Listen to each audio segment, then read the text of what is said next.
السلام عليكم ومرحبا بكم، ان شاء الله تكونوا بخير وبصحه جيده يا رب العالمين. نبدا الفيديو تاعي بسم الله وبالصلاه والسلام على رسول الله، ونرحب بمشتركات اللي انضموا معايا للقناه، نقول لكم مرحبا بكم خواتاتي. هنا انا غادي ندير لكم الشربات هذه نبغوها بزاف في رمضان. وخيمه تاع برا تجي مخدومه بلاصيد وكاع نديروها في الدار، تجي بنينه وصحيه وكاع. المهم هنا خواتاتي انا درت 3 حبات تاع الليم، غسلتهم غايه.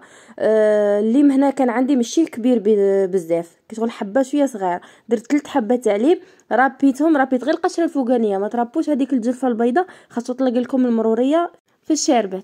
هنايا قضبت كاس تاع السكر ناقص صباح كيما نقولوا. اللي بالنسبه لي يبغوا الحلاوه يعمروا الكاس، ولا بغيتو ما يجيش حلو بزاف، هو يجي بنين كيما هكا، ناقص صباع يجي بنين، وانتوما كيما بغيتو خواتاتي. قضبت هنايا السكر تاعي، قعدت نخلط فيه كيما هكا مع دوك القشور تاع الليم باش يدي البنه تاع الليم، كي شغل هذاك القشور يطلقوا الزيت تاعهم كيما نقول. تقعدوا غير تحركوا فيه كيما هكا، تضركوا عليه شويه، لا بغيتو بيديكم خدموا بيديكم تاني ما يهمش. حتى تشوفوا باللي هذاك القشور قلت لكم يطلقوا شغل كي الزيت تاعهم عاد حبسوا. تجي هنايا هذاك الحبات تاع الليم، 3 حبات اللي قلعت لهم القشور، نعصرهم في العصاره كيما هكا.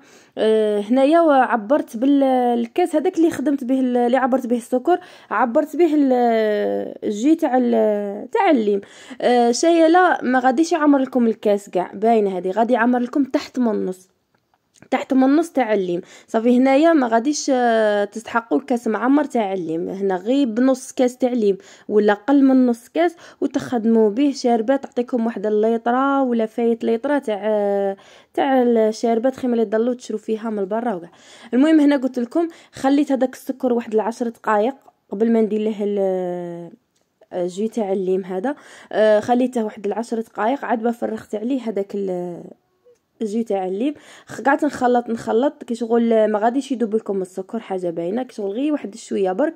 وندير معاه مغرفه تاع لافاني، مغرفه صغيره، وندير قوط ياغورت تاع الليم.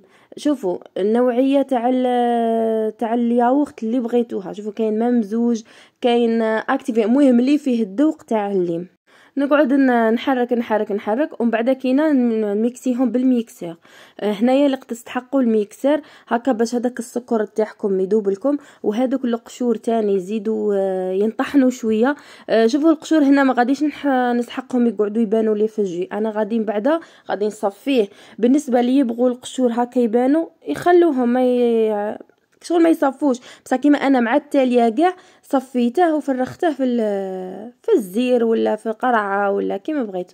شوفوا هنا قعدت نميكسي فيه حتى داك السكر دابلي وقاعد يدير في الرغوه، عاد به وليت ندير في الماء. شوفوا الماء هنايا درت غير شويه وقعدت نميكسي وليت نزيد غير بشويه. هنايا انا درت ليطره وربع كيما نقولوا، درت ليطره وشويه، ما درتش ليطره ونص ولا 2 ليطرات، درت ليطره وشويه هكا يجي سواتوا في الحلاوه.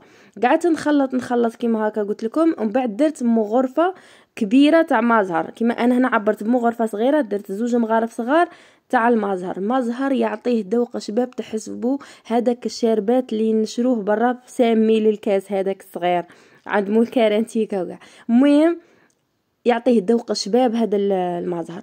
وبالنسبه هنايا اللي يبغوا اللون تاعه يجيهم ابيض يخلوه كيما راه، ولا بغاو هذاك اللون تاع الشربات كيما تاع برا يديروا هذا العطر تاع الليمون، منه يعطيكم الذوق تاع الليم ومنه تاني يعطيكم اللون. صافي هنايا اختياري، الا بغيتوا ديروا خواتاتي باش العصير تاعكم ولا الشربات تاعكم تولي لكم صفرة كيما اللي تنباع برا، ولا بغيتو تخلوه بيض خلوه بيض. هنا بعد ما صفيته وخليته برد راني نفرغ فيه، شوفوا ولا اروع شباب بزاف هكا سيختو في رمضان وكاع في السهره ولا في الفطور ولا خير اللي نضلوا نشرو فيه برا. المهم خواتاتي سيوه مادام رانا في وقت تاع الليم. وان شاء الله يا ربي يعجبكم، والى الملتقى، مع السلامه حبيباتي.